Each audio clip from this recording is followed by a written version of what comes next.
What's up to all those alone in the zone? It's the hero with the JEL on his chest, John Eli Lopez. Back once again on a mission to get you one step closer to being the king or the queen of the pencil. And today, I'll be guiding you through the steps needed to draw a card.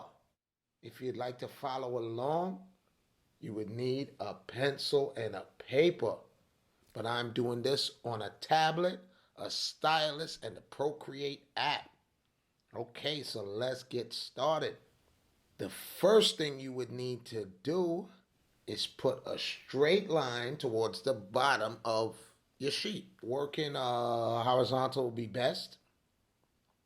And you're putting that line across to represent the ground because you want to establish the stance of your car in reference to the ground, right? And the second thing you would need to do is do a circle the best you can for your wheel. Now, before we move on to the third, you need to pay attention is how far apart your wheels are from each other. You don't want it too close unless you're doing a cartoon car or too far. So for our purposes today, we are sticking to realistic measurements, right? And that takes us into the third step, which would be how far apart to have your wheels. And you would need it, whatever size you do your wheel, it needs to be 4 wheel lengths away. And that's 1, 2, 3, and 4 is where your second wheel will be placed. All right, and that leads us to the next step, which will be creating a rectangle. And the measurements of your rectangle, the bottom of the rectangle should be a little lower than the center line of your wheel.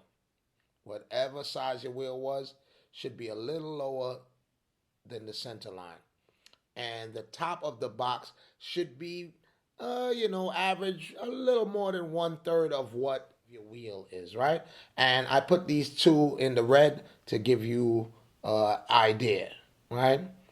And the two ends, which is the left and the right, should be a little more than half, about, 3/4 of what the size of your wheel is, right?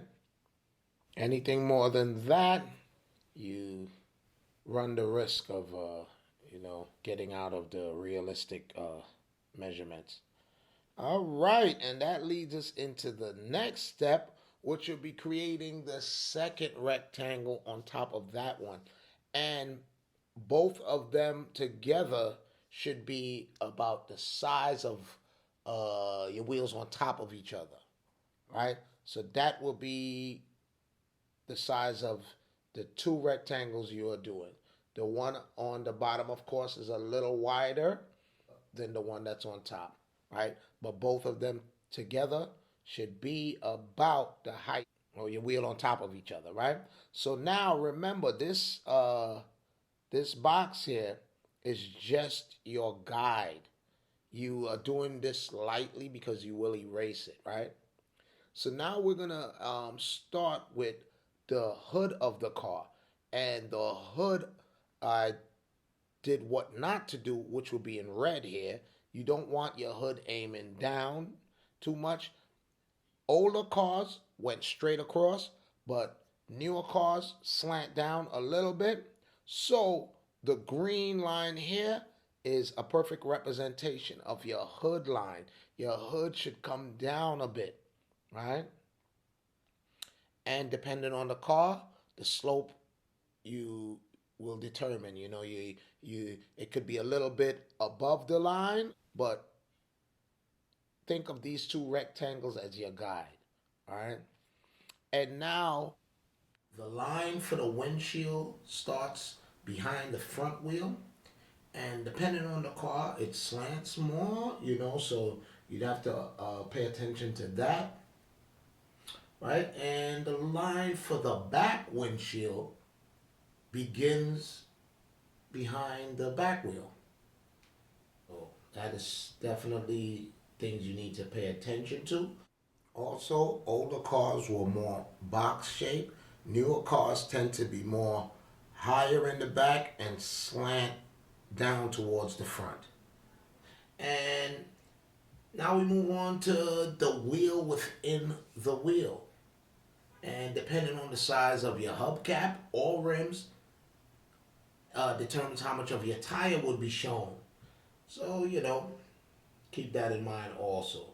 All right, so let's move on now. And remember, all these things here are a guide. So as you move on, one of the first things you want to put in is the wheel well and the placement of the doors in relation to the wheel well, right? And I'm doing here a sedan, so you could go up till the line for the front and back bumper, but you don't really want to cross that line because then you're moving into you know limousine or unrealistic slash territory, right? So after you have all your pieces in, you separate the door. I'm doing a Mercedes sedan here. You get your finer details in, the lines of the car. You get your door handles in, the separation of the window. Let's throw some tints on there. You can add a little shadowing for the lines of the car. And after I have those pieces in, I'm going to work on the rims. And I'm working on the rims that I got from my reference material that came with this model. So remember, that's a whole nother thing. There's, numerous, so many different designs of rims. So, that could make or break the vehicle you are doing.